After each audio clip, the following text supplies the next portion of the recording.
ঝড় বৃষ্টি মাথায় নিয়া গেলাম রাইতের বেলা, গিয়া দেখি কাঠের দরজায় লোহার একখান তালা। চাবি নিয়া নিঠুর বন্ধু তুই তো আইলি না, বন্ধু 3 দিন তোর বাড়িতে গেলাম দেখা পাইলাম না। 3 দিন বন্ধুর বাড়ি গিয়ে দেখা না পেলেও 4র্থ দিনে আমাদের বন্ধুর দেখা মিলেছে এবং সেই লোহার তালা খুলে তাদেরকে ভিতরে ঢুকিয়েছেন আমাদের ন্যাশনাল কমেডি পার্টির যারা কক্সবাজারে গিয়েছিলেন মার্কিন দূতের বিশেষ প্রতিনিধির সাথে দেখা করতে এবং রেড হেডকট হয়ে গিয়েছিলেন।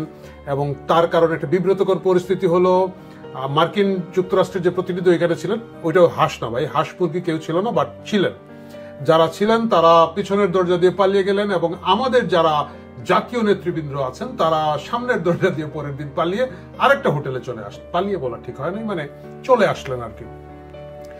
মিটিংটা হয় নাই, কিন্তু সেই মিটিংটা কেন হয় নাই এবং সেই মিটিং এর জরুরত কি পরিমাণ ছিল যে 5 আগস্টের মতো একটা গুরুত্বপূর্ণ দিন, মানে যে দিনটা যারা গিয়েছিলেন তাদের জীবনের সর্বশ্রেষ্ঠ দিন, মানে এইরকম দিন আর তাদের আসবে না, মানে একেবারে হাতে আসমান পাওয়া যেটাকে বলে সেই রকম একটা দিন, তাদের জীবনের সর্বশ্রেষ্ঠ দিন, যে দিনের মাধ্যমে তারা শত শত কোটি টাকা, এখন হাজার হাজার কোটি টাকা বানাচ্ছেন, প্রভাব প্রতিপত্তি বানাচ্ছেন, দেশব্যাপী পরিচিত হয়েছেন। সেই দিনেও তারা তাদের এই উৎসব, প্রথম বর্ষপূর্তির উৎসবকে মিস করে অন্য ধরনের সকল কর্মসূচি বাদ দিয়ে তারা কক্সবাজারে ছুটে গিয়েছিলেন। যাওয়ার পরেও সেখানে দেখা হয় নাই। কেন দেখা হয় নাই? কারণ হচ্ছে তখন পর্যন্ত তারা যেভাবে চাচ্ছিলেন যে তুক্কু মাপ চাই, সরি আমরা এটা ডিল করতে চাই, মার্কিন যুক্তরাষ্ট্র সেই ডিলের মধ্যে ছিল না। আপনারা জানেন যে ঢাকায় নিযুক্ত যে মার্কিন রাষ্ট্রদূত আছেন স্ট্রেসি জুলাই মাসে লন্ডনে গিয়ে তারেক রহমানের সাথে দেখা করে এসেছেন। জিনিসটা কিন্তু খুবই গুরুত্বপূর্ণ। এমনও যে তারেক রহমান যুক্তরাষ্ট্রে থাকেন, স্ট্রেসি ওইখানে গিয়েছিলেন এবং তিনি দেখা করে চলে এসেছেন, বিষয়টা তা না। ট্রেসি আরেকটা দেশে, তৃতীয় আরেকটা দেশে তারেক রহমানের সাথে একান্ত বৈঠক করার জন্য গিয়েছিলেন। মানে হচ্ছে সর্বশেষ বিএনপির প্রতি যে টানাপোড়েনটা ছিল, টেনশন ছিল যে বিএনপি হয়তো ক্ষমতায় আসবে না, তাদের প্রতি মার্কিন লবির কোনো ধরনের আস্থার জায়গা নাই এবং সেনাবাহিনীর একটা বিরাট অংশ তারেক রহমানকে দেখতে পারেন না। মনে হচ্ছে সেই জায়গাগুলো আস্তে আস্তে গুছিয়ে নিয়ে আসতে পেরেছে তারেক রহমান এবং এই জন্যই ইদানিং শুনবেন যে তারেক রহমান দেশে আসার একটা আওয়াজ দিচ্ছেন। এই যদি হয় ঘটনা, তাহলে তৃতীয় বাচ্চা যারা লাফায়, মানে দুধ খায় 2টা বাচ্চা, তৃতীয় বাচ্চা লাফায়, সেই তৃতীয় বাচ্চা ন্যাশনাল তৃতীয় বাচ্চা পার্টি, ভাই নাম মনে থাকে না, একটা বলে ফেললে আপনারা বুঝে নেবেন কাদের কথা বলছি, তাদের কি হবে। এই আশঙ্কায়, এই ভয়ে, এই আকুলতায় তারা দীর্ঘদিন ধরে মার্কিন যুক্তরাষ্ট্রের সাথে একটা বৈঠক করার চেষ্টা করছিলেন এবং সেটা একান্তই একাধিকবার, যেটা আমি বললাম যে বন্ধু 3 দিন তোর বাড়িতে গেলাম দেখা পাইলাম না, সূত্র বলছে যে একাধিকবার দেখা করার সেই চেষ্টা যখন ব্যর্থ হলো, বিফল হলো, তখন একেবারে চরম একটা পর্যায়ে এখন অনেকটা প্রকাশ্যেই সভাটা হলো। কারণ প্রকাশ্যে যদি না হয়, এটা যদি আরেকবার ধরা পড়ে, তাহলে কূটনৈতিক অঙ্গনে মার্কিন যুক্তরাষ্ট্র এবং আমাদের জাতীয় নেতারা তারা সকলে একটা বিব্রতকর পরিস্থিতিতে পড়বেন। সুতরাং এটাকে অনেকটা একটা কার্টেসি মিটিং এর মতো করে করা হলো। এই মিটিং এর কি হতে পারে, আমার একটা ধারণা হচ্ছে যে এই মুহূর্তে তাদেরকে দিয়ে জুলাইতে সারা বাংলাদেশে ঘোর চক্কর দেওয়ার পরে যার যেটা বোঝার তারা সকলে বুঝে ফেলেছেন যে ওকে, থ্যাংক ইউ ভেরি মাচ, তোমাদের দিয়ে আর হবে না, তোমরা একটা কাজ করো, তোমরা ট্যাঙ্কে চড়ো, হেলিকপ্টারে চড়ো, এগুলোর মধ্যেই থাকো, মালটাল বানাও, বানায় গাপ হয়ে যাও। বাংলাদেশ পরের পর্যায়ে চলে যাচ্ছে, বাংলাদেশে আবার মূল রাজনীতির জায়গাটা ফেরত আসার চেষ্টা করছে এবং সেই চেষ্টার জায়গাটায় এখন যেটা মনে হচ্ছে যে খেলা থেকে দুধ ভাত লোকজনকে বাদ দেওয়া হচ্ছে। আমার খুব মজা লাগে যে আমার প্রচুর বন্ধু বান্ধব আছে যারা ভাবে যে গত বছর 5ই আগস্ট যে জিনিসটা হয়েছে, রথ ভাবে আমি দেব, পথ ভাবে আমি, মূর্তি ভাবে আমি দেব, হাসে অন্তর্যামী। তো তারা ভাবে যে তারাই দিবেন এবং অন্তর্যামী হাসছিলেন। এই জায়গাটা তারা ভাবতেন যে তারাই সবকিছু করেছেন এবং মার্কিন যুক্তরাষ্ট্রের যে একটা কালার রেগুলেশনের যে ষড়যন্ত্র, যেটা দেশে দেশে দুনিয়ার বিভিন্ন জায়গায় তারা করে এসেছে, এটার সাথে তাদের যে বিপ্লব, সেই বিপ্লবের কোনো সম্পর্ক নাই। এখন তাদের চোখে আঙ্গুল দিয়ে মার্কিন যুক্তরাষ্ট্র দেখাচ্ছে, লোক আমরাই বস, লোক কে বস, কে ওস্তাদ, দেখ দেখ দেখ। আমি জানি না আমার সেই বন্ধু বান্ধব যারা এরা আমার ভিডিও দেখে এবং ইনবক্সে আমাকে বলে যে কিভাবে করলে আরো ভালো হতো, আমি কিভাবে খারাপ করছি। সো সেই বন্ধু বান্ধবরা এখন কিছুটা মাথা চুলকাবে কিনা না, যাই হোক সেটা তাদের ব্যাপার, তাদেরকে নিয়ে আমার মাথা ব্যথা নাই। মূল মাথা ব্যথা হচ্ছে যে তাহলে দেশের রাজনীতির কোন জায়গায় যাচ্ছে। বিবিসি আজকে একটা জরিপ দিয়েছে, আপনারা দেখেছেন। এই জরিপে 48% মানুষ, 48% মানুষ তারা বলেন নাই আগামী নির্বাচনে কারে ভোট দেবেন। এটা কিন্তু একটা সিরিয়াস ব্যাপার। এত কষ্ট করে আমরা গণতন্ত্র নিয়ে আসলাম, এত কষ্ট করে, আমি একটু জিনিসটা বের করি, এত কষ্ট করে আমরা স্বৈরাচার সরিয়ে, ফেসিবাদ সরিয়ে দেশে ভোটাধিকার আনলাম। তো এখন তো সকলে মিলে লাফালাফি করা উচিত ছিল যে কে আগে ভোট দেবে। কিন্তু আমরা দেখতে পাচ্ছি যে 48% মানুষ, 48% মানুষ কথা বলছেন না।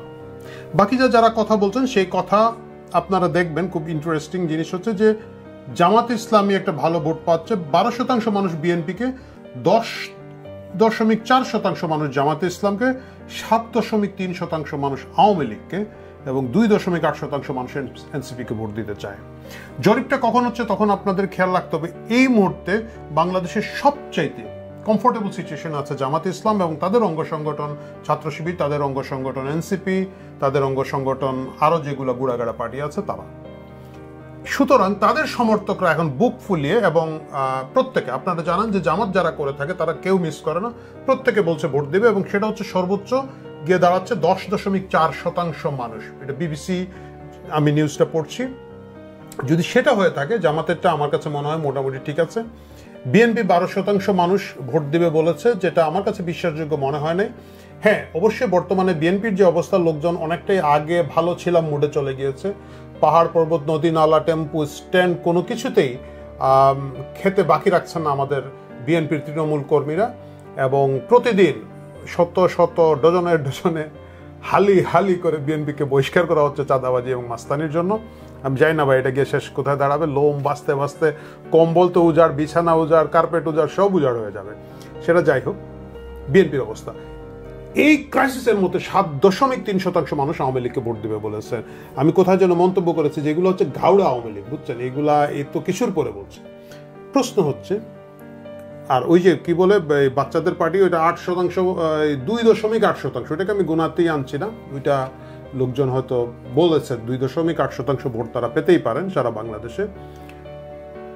48% মানুষ, 48% মানুষ বলেন নাই ওনারা কোথায় ভোট দেবেন। মোট জনসংখ্যার অর্ধেক, প্রায় অর্ধেক লোক বলেন নাই কোথায় ভোট দেবেন। কারা এই মুহূর্তে বলবেন না ভোট দেওয়ার কথা?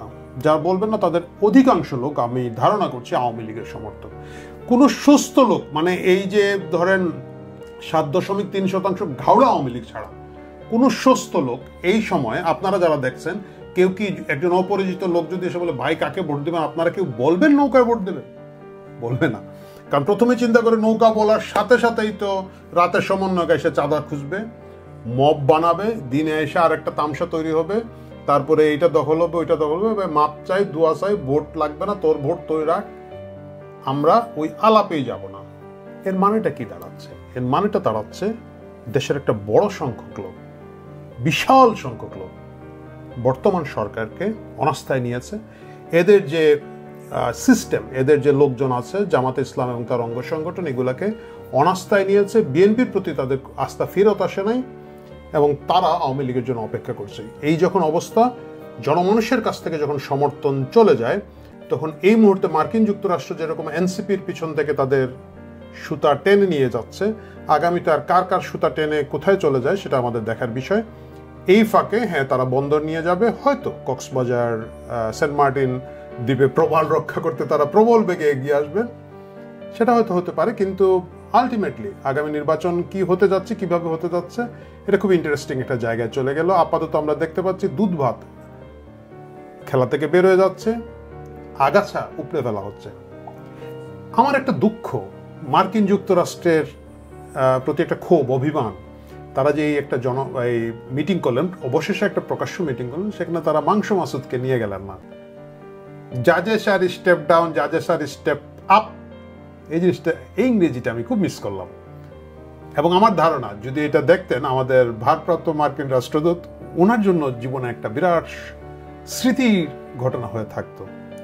হয়তো আগামীতে তারা নিয়ে যান যদি, এবং সেটা যদি তারা লাইভে প্রচার করেন, আমরা স্টেপ ডাউন করতে পারি। প্রিয় দর্শক, ভালো থাকেন। কথা হবে আগের পর্বে, আগামী পর্বে।